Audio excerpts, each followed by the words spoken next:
தீபாவளினா பளிச்சுன்னு ஞாபகத்துக்கு வர்றது பட்டு, பட்டாசு, பலகாரம் நான் ஞாபகத்துக்கு வர்றது மந்த்ரா கடலை எண்ணெய். அபார ருசி, ஆரோக்கியமான உடல் நலம். தீபாவளி அன்னைக்கு மட்டும் இல்ல, என்னைக்குமே கிச்சன்ல இருக்க வேண்டியது மந்த்ரா கடலை எண்ணெய் தான். 2 ஸ்பூன் போதும். Lion date syrup. இதுல அயன், ஃபைபர், விட்டமின்ஸ், நோய் எதிர்ப்பு சக்தி அதிகமா இருக்கு. Lion date syrup.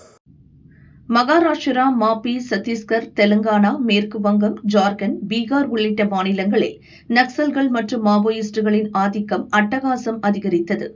அடுத்த ஆண்டு மார்ச் இறுதிக்குள் நக்சல்கள் இல்லாத தேசமாக நாட்டை உருவாக்க மத்திய அரசு உறுதி பூண்டுள்ளது என பிரதமர் மோடியும் உள்துறை அமைச்சர் அமித்ஷாவும் அறிவித்தனர்.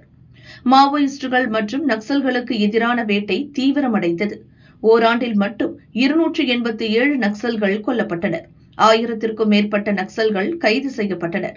சென்ற 18ஆம் தேதி ஆந்திரா, சத்தீஸ்கர், தெலுங்கானா மாநில எல்லையில் பாதுகாப்பு படையினர் மற்றும் மாவோயிஸ்டுகள் இடையே நடந்த துப்பாக்கிச் சண்டையில் மாவோயிஸ்ட் மத்திய குழு உறுப்பினர் மத்வி ஹித்மா, அவரது மனைவி ராஜி உட்பட 6 பேர் கொல்லப்பட்டனர்.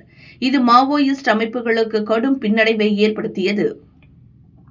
அதே சமயம் அரசு கோரிக்கையை ஏற்று இந்திய கம்யூனிஸ்ட், மாவோயிஸ்ட் உட்பட பல நக்சல் அமைப்புகளைச் சேர்ந்த முக்கிய நபர்கள் ஆயுதங்களை ஒப்படைத்து சரணடைவது தொடர்கிறது.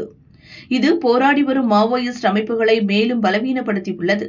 இந்த சூழலில் மாப்பி, மகாராஷ்டிரா, சத்தீஸ்கர் மாநில முதல்வர்களுக்கு இந்திய கம்யூனிஸ்ட் மாவோயிஸ்டுகள் அமைப்பு கடிதம் ஒன்றை எழுதியுள்ளது.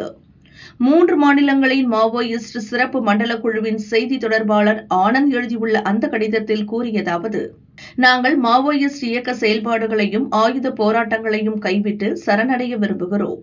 மாநில அரசுகள் வழங்கும் மறுவாழ்வு திட்டத்தை ஏற்க விரும்புகிறோம்.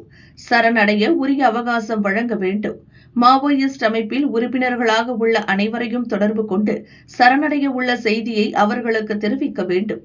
அதற்காகவே அவகாசம் கேட்கிறோம். நாங்கள் ஒட்டுமொத்தமாக சரணடைய அடுத்த ஆண்டு பிப்ரவரி 15 வரை அவகாசம் வழங்க வேண்டும்.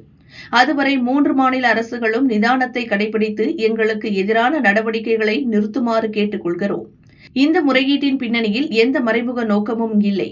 தொலைதூரத்தில் உள்ள போராளிகளுக்கு இந்த தகவல் சென்று சேரும் வகையில் இந்த கோரிக்கையை அடுத்த சில நாட்களுக்கு வானொலியில் ஒலிபரப்ப வேண்டும். ஆயுதங்களை ஒப்படைப்பது தொடர்பாக அதிகாரப்பூர்வ தேதி விரைவில் அறிவிக்கப்படும். 3 மாநிலங்களிலும் அமைதியை மீட்டெடுக்க வாய்ப்பு வழங்க வேண்டும் என்றும் கடிதத்தில் கூறப்பட்டுள்ளது.